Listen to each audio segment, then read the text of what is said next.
Okay, with this question, your first problem is to identify the anomalous result, the one that doesn't fit with the others. Well, this one appears to be bigger than the others, so you just circle that. And then it says calculate the average diameter of the coin.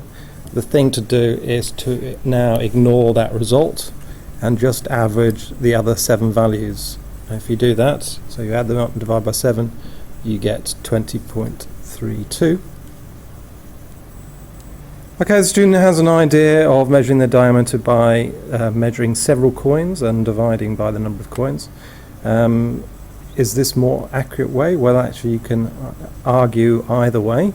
If you argue yes, okay, because you would say if you're trying to measure quite small things, okay, perhaps by measuring a larger value and dividing, okay, you could make it more accurate. And the reason for that is that the percentage error is smaller, okay, if you're measuring a larger value.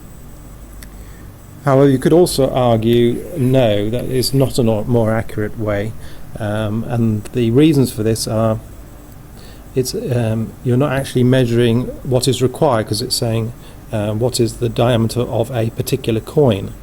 It could be that maybe the coins are not identical. They could, or they might. Some might be a little bit bent.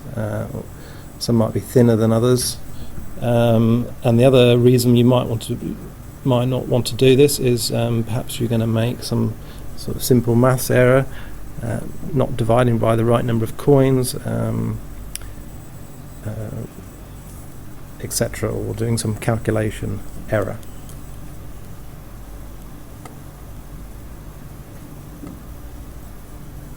Okay, so the student wants to find the density of the coin. So first of all, you need to note down the formula for density.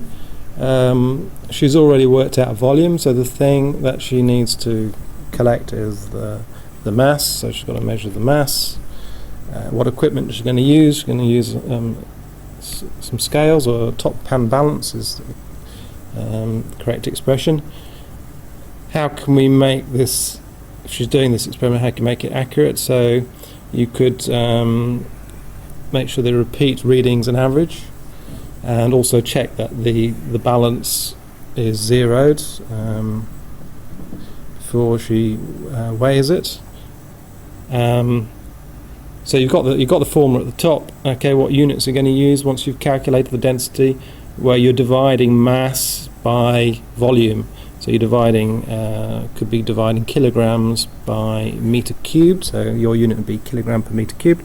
If you weigh it in grams and your volume is in centimeter cubed, okay, it might be grams per centimeter cubed. So both of those are sensible units to use.